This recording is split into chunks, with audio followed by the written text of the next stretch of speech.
Welcome students, स्वागत है आप लोगों का हमारे चैनल एड्यू वर्ल्ड पर। हम लोग रैशनल नंबर्स कर रहे थे, उसका एक टॉपिक कंप्लीट हो गया था रैशनल नंबर का, और उस टॉपिक पे आप लोगों ने क्वेश्चन आंसर भी बनाए और मुझे दिखाए सॉल्व करा के। बहुत अच्छा लग रहा है, आप लोग साथ में पार्टिसिपेट कर रहे हैं और विद इन द डे आप लोग क्वेश्चन का आंसर दे रहे हैं। कुछ स्टूडेंट्स के आंसर अभी तक मेरे पास नहीं आए हैं, मुझे नहीं मिले हैं, उनके अटेंडेंस भी अभी तक नहीं बने हैं।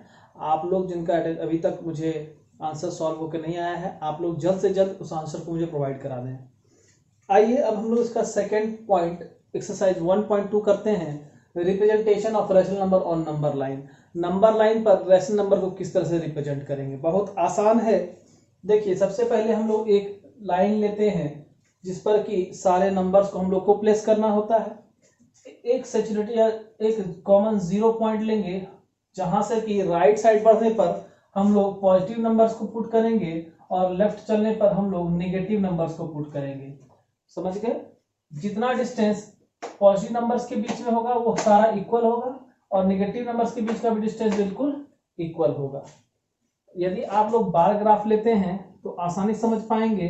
बार ग्राफ में आप लोग देखते हैं इस तरह से कॉलम बना होता है, हाउस बना होता है। तो यदि आप यहाँ पर 0 लेते हैं तो इस साइड आपका 0.1 होता है, इस साइड -1 होता है। फिर आगे के कॉलम में लेंगे उसी तरह से, और यह जंक्शन पर आप जहां लेते चलेंगे यह 0.2 हो जाएगा तो यह -2 हो जाएगा। तो यह बहुत आसान, आप लोग समझने में बार ग्राफ से आप लोग बहुत अच्छे से आसानी से इसको ड्रॉ कर पाते हैं। या नहीं तो आप लोग पेन पेंसिल से भी कॉपी पर सेम अगर डिस्टेंस बनाकर बनाएंगे तो बन जाएगा। आइए, अगर नॉर्मली हम लोग को सिर्फ नंबर्स को ड्रॉ करना हो, नंबर लाइन पर इंटीजर्स को ड्रॉ करना हो तो आसानी से कर सकते हैं। इंटीजर के लिए क्या करेंगे, एक लाइन ले लेंगे, उसमें एक 0 लिख देंगे और दोनों साइड, एक साइड प्लस में एक साइड माइनस में। अगर मान लीजिए हमको 5, केवल 5 को हम लोग को पुट करना है तो हम लोग यहाँ पर क्या करेंगे, 1 2 3 4 और 5 इक्वल डिस्टेंस पर लेंगे और यहाँ पर हम लोग दिखा देंगे कि हमारा 5 है। आसान है, सो सिंपल। बात जब रैशनल नंबर की आएगी तो थोड़ी सी प्रॉब्लम आप लोगों को भी हो सकती थी, लेकिन अब उसका भी सॉल्यूशन हो जाएगा, क्योंकि अभी मैं आपको बता दूंगा कि किस तरह से रिप्रेजेंट करेंगे तो आप लोग कर सकेंगे। सबसे पहले क्या कीजिए, अगर हाफ और -हाफ को आप लोगों को नंबर लाइन रिप्रेजेंट करना है, बहुत आसान है। एक लाइन इस तरह से ले लेंगे, यहां पर आप लोगों को बीच में 0 लिख देना है। सेम डिस्टेंस पर कितना है, 2। डिनोमिनेटर देखिए कितना है, 2। तो देखिए सेम डिस्टेंस लेंगे, यहां मान लीजिए 1 लेते हैं, इतना ही डिस्टेंस आगे लेंगे 2 हो जाएगा। लेफ्ट में अगर चलेंगे तो -1 और ये -2। जितना डिस्टेंस ले रहे हैं उतना सा डिस्टेंस लेंगे। क्योंकि ये बोर्ड है, इस पर मैं नाप करके नहीं बना सकता, लेकिन आप लोग कॉपी में स्केल से बना लीजिएगा।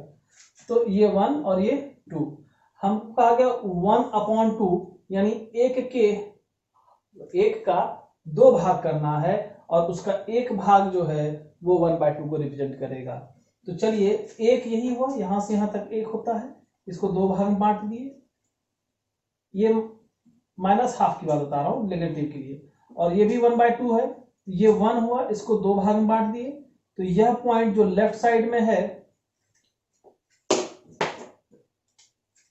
तो यह पॉइंट जो कि लेफ्ट साइड में है, निगेटिव होने की वजह से ये -1/2 कहाएगा, और पॉजिटिव इस साइड आएंगे तो यह पॉइंट जो है ये 1/2 कहलाएगा।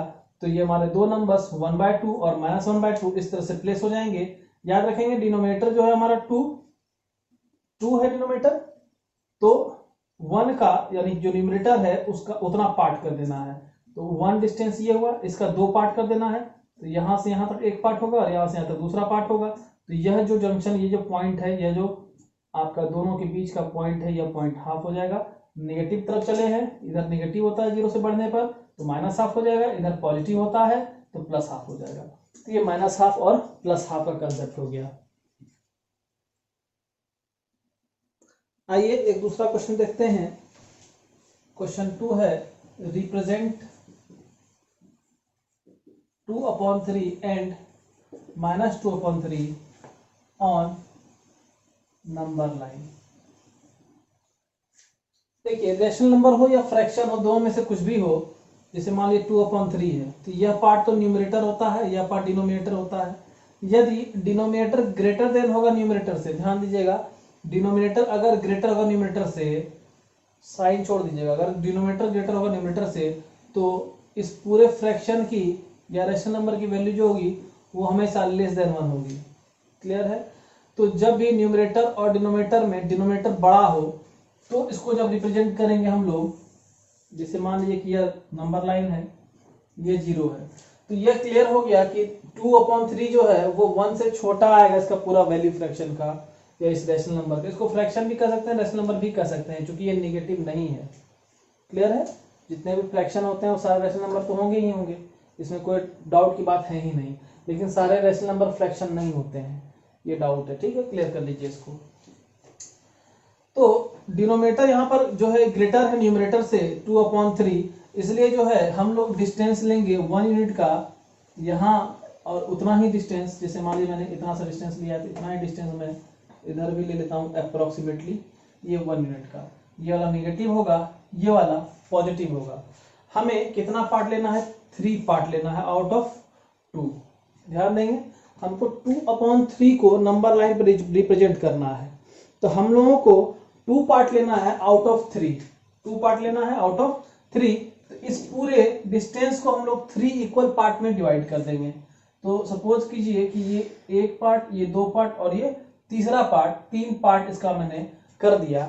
इधर भी इसका भी 3 पार्ट करना है, तो ये 3 पार्ट इधर इसका भी हो गया। तो पॉजिटिव में 2/3 लेंगे, यानी 3 में से 2 पार्ट, तो ये 1 और ये 2, तो यह जो पॉइंट हो जाएगा यही पॉइंट आपका हो जाएगा -2/3 का। और उसी तरह से 1 और 2, यह जो पॉइंट हो जाएगा यह पॉइंट हो जाएगा +2/3 का या 2/3 का। तो इस तरह से नंबर लाइन पर ले लेंगे।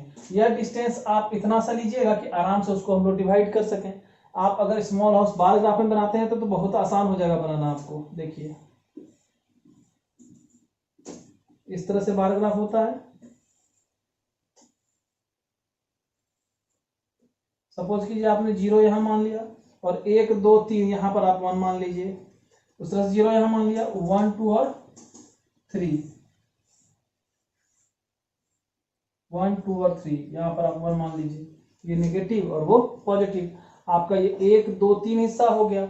आपको 3 में से कौन सा दूसरा हिस्सा लेना है, तो 1 और ये दूसरा हिस्सा, यह पॉइंट आपका हो जाएगा -2/3। फिर 0 से लेंगे 1 और ये दूसरा हिस्सा, ये हो जाएगा 2/3। So simple. एक ग्राफ पेपर पे आप बहुत सारे आंसर को बना सकते हैं। यदि आपके पास ग्राफ पेपर अवेलेबल है तो मेरा रिकमेंडेशन रहेगा कि आप इस पर बनाइए। नहीं अवेलेबल है तो आप नॉर्मल भी उतना सा स्केल लेकर के आप 3 यूनिट ले लीजिएगा, 3 यूनिट में 1 ले लीजिएगा और 1 यूनिट में डिवाइड कर दीजिएगा उस 1 को, और उसके सेकेंड पार्ट पर 2/3 हो जाएगा। इस तरह से भी आप लोग स्मार्ट वर्क कर सकते हैं। तो ये मुझे लगता है आप लोग समझ में आ गया। आइए नेक्स्ट देखते हैं। आइए अब एक इस तरह क्वेश्चन कर लेते हैं। x represent 13/5 and -13/5 on a number line. देखिए 13/5 है, पहले यही देख लेंगे कि न्यूमरेटर बड़ा है कि डिनोमिनेटर बड़ा है। ऊपर वाला तो हमारा न्यूमरेटर होता है, नीचे वाला डिनोमिनेटर होता है। जो लोग अभी आप लोग लाइव आ चुके हैं, आप लोग कमेंट में अपना नाम लिख दीजिए और अपना क्लास लिख दीजिए, ताकि मैं समझ जाऊं कि आप लोग का अटेंडेंस बना देना है। और साथ में जुड़े रहिए, क्वेश्चन का सेशन करते रहिए, आंसर देते रहिए। आइए लाइक करें, कमेंट करें, शेयर करें अपने दोस्तों के बीच में चैनल को, आप लोगों को पसंद आ रहा है। देखिए 13/5, न्यूमरेटर इसमें 13, डिनोमिनेटर इसमें 5 है। तो 5 जो है वह लेस देन 13 है, यानी यहां पर डिनोमिनेटर छोटा है न्यूमरेटर से। इसका मतलब है कि इसका जो वैल्यू होगा वह ग्रेटर देन 1 होगा। क्लियर हो गया? तो देखिए 13 को अगर 5 से डिवाइड करते हैं तो 5 2 are 12, sorry 10 and 3 is remainder। 5 2 are 10 and 3 is the remainder। तो यहाँ 3 बचता है। अगर इसको मिक्स्ड फ्रैक्शन में लिखें तो 13/5 हो जाएगा 2 3/5। क्लियर है? इसको अगर सेपरेट करके लिखें तो 2 + 3/5 हो जाएगा, यानी 2 पार्ट से अधिक तीसरे पार्ट में हमको 5 भाग में से 3 भाग लेना है। क्लियर हो गया? प्लस के लिए भी और माइनस के लिए भी।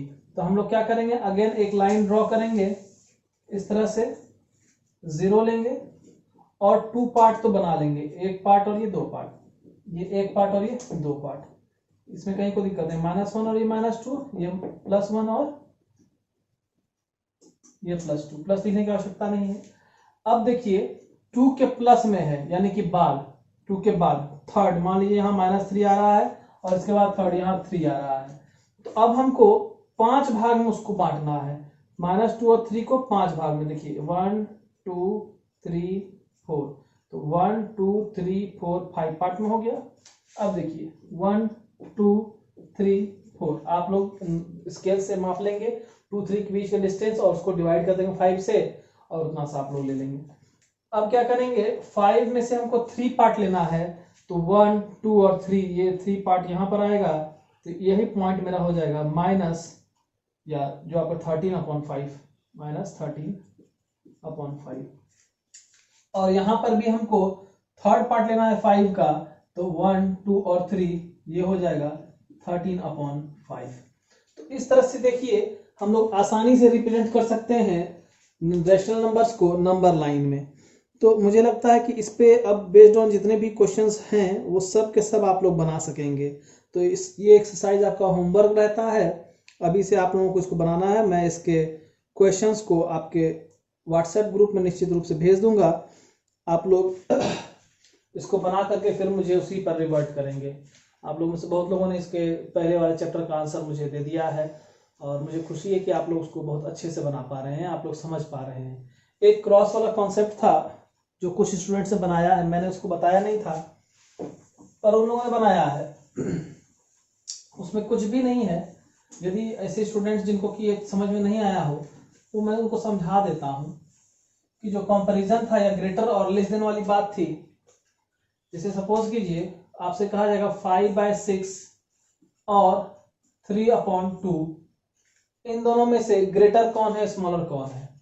तो एक बात समझिएगा, इसके न्यूमरेटर को इसके डिनोमिनेटर से मल्टीप्लाई करना है और इसके न्यूमरेटर को इसके डिनोमिनेटर से मल्टीप्लाई करना है, इसके न्यूमरेटर को इससे, इसके न्यूमरेटर को इससे करना है।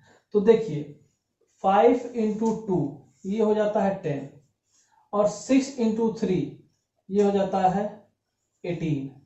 क्लियर है। अब यहाँ न्यूमरेटर में जो बड़ा होगा, ये न्यूमरेटर फर्स्ट, ये न्यूमरेटर सेकेंड, यहाँ न्यूमरेटर जो बड़ा होगा वो पूरे फ्रैक्शन में बड़ा होगा। चूंकि 18 जो है वो ग्रेटर देन है 10 से, इसलिए 3/2 ग्रेटर होगा 5/6 से।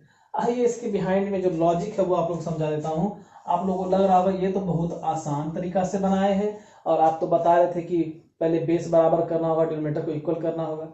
हो वही रहा है, सिर्फ आप लोगों को दिखाई नहीं दिया।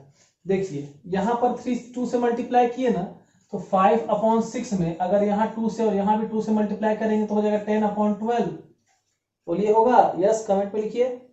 और अगर 3/2 है, 3/2 में 3 को 6 से मल्टीप्लाई कर रहे हैं और 2 को भी 6 से मल्टीप्लाई कर रहे हैं, ये हो जाएगा 18/12। बोलिए होगा? तो अब यहाँ जब बेस बराबर हो गया तो न्यूमरेटर में देख लेंगे जो ग्रेटर होगा वो फ्रैक्शन में या रैशनल नंबर में ग्रेटर होगा।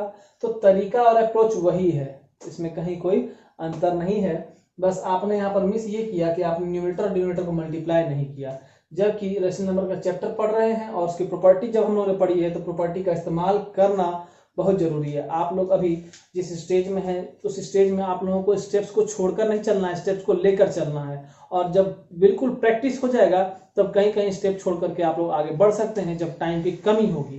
क्योंकि स्टेप मार्किंग होता है बोर्ड में, याद रखिएगा। आप जितना स्टेप लिखेंगे पर स्टेप वाइज मार्किंग, जो मार्किंग स्कीम होगा उसके अनुसार आप लोगों को नंबर मिलेगा। इसलिए कोशिश यही कीजिए कि आप लोग स्टेप वाइज बनाएं। जो अगर आप लोगों को लग रहा है कि ये तरीका आसान है, आप इससे बनाना चाहते हैं, तो पहले इसको सीख लें, फिर इसको भी और में आप लोग निश्चित रूप से बनाएं। मैं ये नहीं कह रहा हूँ कि ये गलत तरीका है, लेकिन मैं ये तो बता रहा हूँ कि देखिए दोनों तो सेम ही है, हुआ तो डिनोमिनेटर इक्वल ही, तो क्यों ना तरीके से बनाया जाए। ये मेरा ओपिनियन है आप लोगों के लिए। तो मुझे लगता है कि यह प्रॉब्लम भी आप लोगों का शॉर्ट आउट है। क्वेश्चन था विच वन इज ग्रेटर 5/6 और 3/2। तो आप लोग ऐसे ही बना सकते थे, ऐसे ही बना सकते थे, कोई दिक्कत ही नहीं है। दोनों तरीका बनाने का है, लेकिन यह हो यही रहा है। मैं सिर्फ इतना समझाना चाहता हूं कि इस मेथड से भी जिसने बनाया है, अगर आप लोगों के कॉपी में देख रहे हैं और समझ रहे हैं कि ये तो मुझे नहीं आता है, आप लोगों को नहीं आता है, तो ऐसी कोई बात नहीं, आप लोगों को आता है, आप लोग कर वही रहे हैं, सिर्फ आप लोग डिनोमिनेटर को यहाँ लिख नहीं रहे हैं, इसलिए इसको लग रहा है कि यहाँ पर कि आसान हो गया, यहाँ लग रहा है कठिन हो गया, ये हो वही रहा है। तो इस तरह से आज हम लोग इस सेशन को यहीं खत्म करते हैं। आप लोग इसी तरह से वीडियोस को देखते रहिए, लाइक कीजिए, सब्सक्राइब कीजिए, शुरू से लेकर लास्ट तक वीडियोस को देखें और पसंद आ रहा है कमेंट भी करें।